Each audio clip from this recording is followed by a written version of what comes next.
माझ्या चुकांमुळे तुला खूप त्रास झाला आहे अनन्या. मला तुला फक्त सांगायचं नाही तर दाखवायचं आहे की मी खरंच बदललोय. तो उत्तरला, तुझ्या बदलावर विश्वास ठेवायला मला वेळ लागेल समृद्ध, पण मला हे मान्य करावं लागेल की तू प्रयत्न करत आहेस, ती म्हणाली. ते गप्पा मारत असतानाच समृद्धच्या फोनवर कॉल आला. त्याने कॉल घेतल्यावर त्याचा चेहरा तणावला होता. काय झालं? अनन्याने विचारलं. कंपनीत काहीतरी गोंधळ होतोय. आदित्यने आपल्या विरुद्ध आणखी काहीतरी केलंय असं वाटतंय, समृद्ध म्हणाला. आता पुढे. अनन्या, मला तातडीनं ऑफिसला जावं लागेल. कंपनीच्या बोर्डात काही गडबड झालीये. आदित्यने काहीतरी मोठं केलं असावं, तो म्हणाला. अनन्या त्याच्या डोळ्यातला तणाव पाहत होती. मी तुला मदत करू का? ती म्हणाली. फक्त इतकं सांग, तुझा माझ्यावर विश्वास आहे का? त्याने थेट विचारलं. क्षणभरासाठी तिने त्याच्याकडे पाहिलं आणि हलकसं हसून म्हणाली, तुझ्या प्रयत्नांमुळे मी माझं मन उघडण्याचा विचार करते. हेच पुरेसे नाही का? समृद्ध हसून तिथून निघून गेला. समृद्ध ऑफिसमध्ये पोहोचल्यावर तिथे तणावाचं वातावरण होतं. बोर्डाच्या मीटिंगमध्ये सगळे संचालक त्याच्याकडे संशयाने पाहत होते. समृद्ध, आदित्यने काहीतरी मोठं उघड केलं आहे. त्याने आपल्या कंपनी विरुद्ध काही गंभीर आरोप केले आहेत, एका संचालकाने सांगितलं. समृद्धने रिपोर्ट वाचून घेतला. त्यात फसवणुकीचे आरोप, आर्थिक गैरव्यवहार आणि काही संवेदनशील कागदपत्रांचा उल्लेख होता. हा माणूस इतका खाली जाऊ शकतो? फक्त सोडासाठी हा माझ्या कंपनीचं भविष्य धोक्यात घालतोय, तो मनाशी म्हणाला. गायत्री यावेळी घरी एकटी होती. तिने या संपूर्ण गोंधळात आपल्या मुलांसाठी काय करता येईल याचा विचार सुरू केला. तिला माहिती होतं की अनन्या आणि समृद्धच्या नात्यावरही याचा परिणाम होऊ शकतो. मुलांना आधार देणं हेच माझं काम आहे. मी त्यांच्यासाठी काहीही करीन, ती मनाशी म्हणाली. तिने समृद्धला कॉल केला आणि विचारलं, तुझं काम ठीक चाललंय ना? तुझ्या चेहऱ्यावरचे प्रश्न मला कळतात, पण लक्षात ठेव, काहीही झालं तरी मी तुझ्या पाठीशी आहे. समृद्ध तिच्या शब्दांनी थोडासा हलकासा झाला. दरम्यान अनन्याही शांत बसलेली नव्हती. तिला समृद्धवर विश्वास ठेवायचा होता, पण तिच्या मनात आदित्यच्या सगळ्या योजना स्पष्ट झाल्या होत्या. जर मी आदित्यच्या मागचं सत्य शोधलं तर, तिने विचार केला. तिने तातडीनं तिच्या एका जुन्या मित्राला विक्रांतला फोन केला. विक्रांत एक सायबर सिक्युरिटी एक्सपर्ट होता. विक्रांत, मला आदित्यबद्दल माहिती हवी आहे. त्याच्या मेल्स, आर्थिक व्यवहार, सगळं काही, ती ठामपणे म्हणाली. विक्रांतने तिची मागणी ऐकून तिला थोडा वेळ मागितला. माझ्या टीमसोबत काम करतो, काहीतरी सापडेल, तो म्हणाला. आदित्य एका हॉटेलच्या खिडकीतून समृद्धच्या ऑफिसकडे पाहत होता. त्याच्यासोबत त्याचा एक पार्टनर होता, राजेश, जो एक वकील आणि आदित्यचा जुना मित्र होता. सगळं परफेक्ट चाललंय. समृद्धला आता कुठेच थारा मिळणार नाही. आदित्य म्हणाला. पण तुझ्या विरोधात काही पुरावे मिळाले तर काय होईल? राजेशने सावधपणे विचारलं. मी काहीही होऊ देणार नाही. माझी योजना पक्की आहे, आदित्य निर्धाराने म्हणाला. दुसऱ्या दिवशी सकाळी विक्रांतने अनन्याला फोन केला. मला काहीतरी सापडलंय. आदित्यने कंपनीच्या नावावर बनावट दस्तऐवज तयार केलेले आहेत आणि काही पुरावे त्यानेच बदलले आहेत. मी त्याच्या ईमेल्स मध्येही शिरलो आहे, विक्रांतने सांगितलं. अनन्याने लगेचच समृद्धला ही माहिती दिली. समृद्ध, आपल्याला हा पुरावा ताब्यात घ्यावा लागेल. यातच तुझं भविष्य सुरक्षित आहे, ती म्हणाली. सगळं प्रकरण कोर्टात पोहोचलं. आदित्य आणि त्याच्या वकिलांनी जोरदार आरोप केले, पण अनन्या आणि विक्रांतने सादर केलेले पुरावे खूप मजबूत होते. ही फसवणूक स्पष्ट आहे. आरोपी आदित्यने कंपनीचा आणि समृद्धचा विश्वासघात केला आहे. न्यायाधीशांनी निकाल दिला. कोर्टरूमच्या बाहेर समृद्ध आणि अनन्या शांतपणे एकमेकांकडे पाहत उभे होते. अनन्या, तुझ्या मदतीशिवाय हे शक्य झालं नसतं, समृद्ध म्हणाला. मी फक्त एक मित्र म्हणून मदत केली, पण नात्याला वेळ लागतोय, ती म्हणाली. अनन्या आपल्या खोलीत होती. कालच्या कोर्टरूम मधील विजयाने तिला समाधान मिळालं होतं, पण तिच्या मनात अजूनही गोंधळ होता. मी समृद्धसाठी खूप काही केलं, पण त्याच्याबद्दल माझ्या मनात अजूनही संशय काय येतो? खरंच तो माझ्यावर विश्वास ठेवतो का? ती स्वतःशीच विचार करत होती. त्याच वेळी समृद्ध तिच्या खोलीत आला. अनन्या, त्याने हळू आवाजात तिला हाक मारली. तू काल खूप धाडस दाखवलंस, माझ्या पाठीशी उभी राहिलीस, त्याबद्दल खरंच मी तुझे आभार मानतो, तो म्हणाला. अनन्या त्याच्याकडे पाहत म्हणाली, समृद्ध, मी फक्त परिस्थिती पाहून वागले. तुला मदत करणं माझं कर्तव्य होतं, पण आपलं नातं अजूनही एका ठिकाणी अडकलंय. तुला काय वाटतं? समृद्ध काही क्षण शांत राहिला आणि म्हणाला, मीही जाणतो की हे नातं फक्त नावापुरतं आहे, पण मी प्रयत्न करतोय अनन्या. तुला माझ्यावर विश्वास ठेवावा लागेल. गायत्री किचनमध्ये चहा करत होती. समृद्धने तिच्या जवळ येऊन विचारलं, आई, तुला असं नाही का वाटत की अनन्या आणि माझ्या नात्याला अजून वेळ लागणार आहे?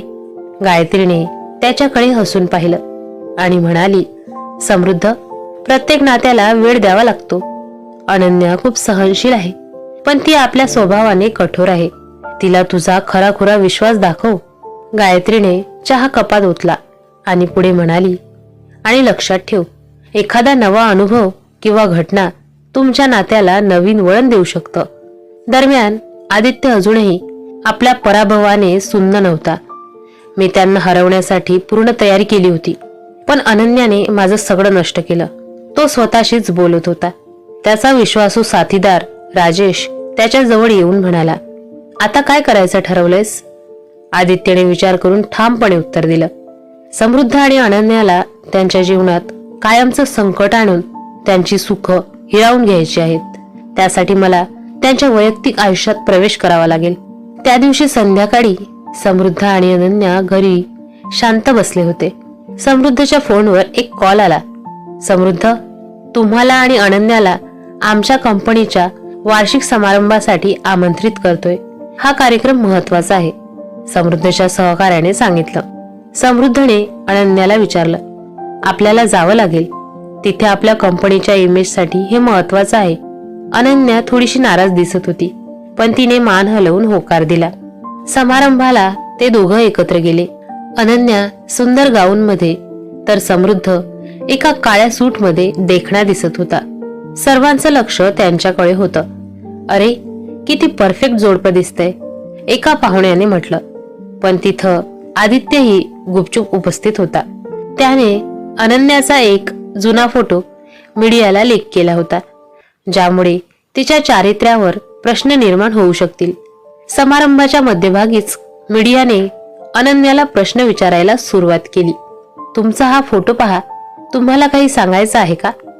एका पत्रकाराने विचारलं.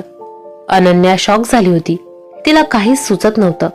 समृद्धने पुढे येऊन शांतपणे उत्तर दिलं, हा फोटो अनन्याचा वैयक्तिक जीवनाचा आहे, याचा आमच्या व्यवसायाशी काहीही संबंध नाही.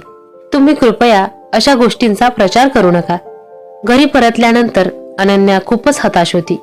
ती समृद्धला म्हणाली, मी तुला अडचणीत आणलंय, माझ्या भूतकाळामुळे सगळं बिघडलंय. समृद्धने तिच्या हातात हात घेतला आणि म्हणाला, अनन्या, प्रत्येकाचा एक भूतकाळ असतो, तो आपल्याला परिभाषित करत नाही. माझ्यासाठी फक्त तू आणि आपलं भविष्य महत्वाचं आहे. अनन्या त्याच्या शब्दांनी थोडी शांत झाली होती. रात्री अनन्या झोपेत होती, पण समृद्ध मात्र जागा होता. त्याच्या मनात एक विचार सुरू होता, आदित्य अजूनही काहीतरी मोठं करेल, मला माझ्या कुटुंबाचं संरक्षण करावं लागेल. दुसऱ्या दिवशी अनन्या खोलीत एकटी बसलेली होती. तिच्या हातात तो जुना फोटो होता, जो आदित्यने लीक केला होता. आयुष्यातले काही क्षण असे असतात ज्याला आपण विसरू शकत नाही, पण हे लोक त्या गोष्टींना का ओरबाडून काढतात? तिने स्वतःशीच विचार केला. तिच्या डोळ्यात पाणी आलं होतं. त्याच वेळी समृद्धने खोलीत प्रवेश केला. अनन्या, तो हळू आवाजात म्हणाला, तू हे सगळं एकटं सोसत बसू नकोस, मी आहे तुझ्यासोबत. अनन्या थोडीशी थांबली आणि म्हणाली, समृद्ध, माझ्या भूतकाळाच्या या काळ्या डागांमुळे तुझ्या आयुष्यावर परिणाम होतोय, याचं मला खूप वाईट वाटतं. समृद्धने तिच्या डोळ्यात बघितलं आणि म्हणाला, तुझ्या भूतकाळाचं माझ्या वर्तमानाशी काहीही घेणं देणं नाही. आपण हे सगळं सोबत पार करू. गायत्रीने हे सगळं पाहिलं होतं. तिने अनन्याला तिच्या खोलीत बोलावलं. अनन्या, आपण सगळ्या गोष्टींवर मात करू शकतो, पण तुझ्या भूतकाळाबद्दल खुलं होणं गरजेचं आहे. तुझ्या जुन्या आयुष्याचा हा फोटो अचानक कसा लीक झाला? अनन्या थोडा विचार करून म्हणाली. माझ्या कॉलेजच्या दिवसात काही मैत्रिणींबरोबर मी एका स्पर्धेसाठी हा फोटो काढला होता. तो फोटो कधीच बाहेर येईल असं वाटलं नव्हतं, पण आता असं वाटतंय की कोणी जाणून बुजून हे केलं आहे. गायत्रीच्या चेहऱ्यावर एक गंभीर छटा दिसली. आदित्यवर माझा संशय आहे, तो एकटा शांत बसणार नाही, ती म्हणाली. दरम्यान आदित्य आपल्या ऑफिसमध्ये राजेश सोबत पुढचा डाव आखत होता. फोटो लीक करून फारसा फरक पडला नाही, पण आता मला एक मोठा डाव टाकावा लागेल, आदित्य म्हणाला. राजेशने विचारलं, मग आता काय प्लॅन आहे? आदित्यने थोडंसं हसून सांगितलं, समृद्धच्या व्यवसायात काही मोठे प्रोजेक्ट सुरू आहेत. त्यामध्ये गोंधळ घालून त्यांना आर्थिक अडचणीत आणायचं आणि त्याचवेळी अनन्याच्या भूतकाळातील आणखी काही गोष्टी बाहेर काढायच्या. यामुळे त्यांचं नातं पूर्णपणे उद्ध्वस्त होईल. समृद्धने आदित्यच्या हालचालींवर लक्ष ठेवायला सुरुवात केली होती.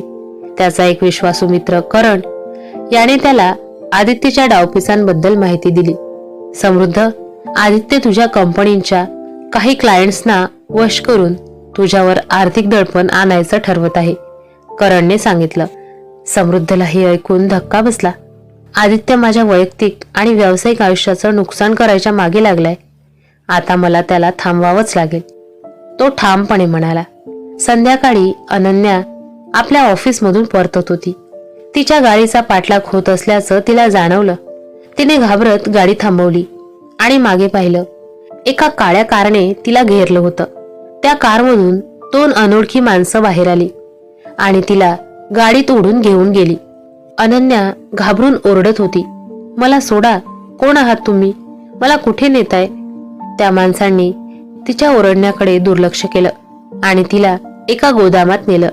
समृद्धला अनन्याच्या अपहरणाची बातमी कळताच तो संतापला.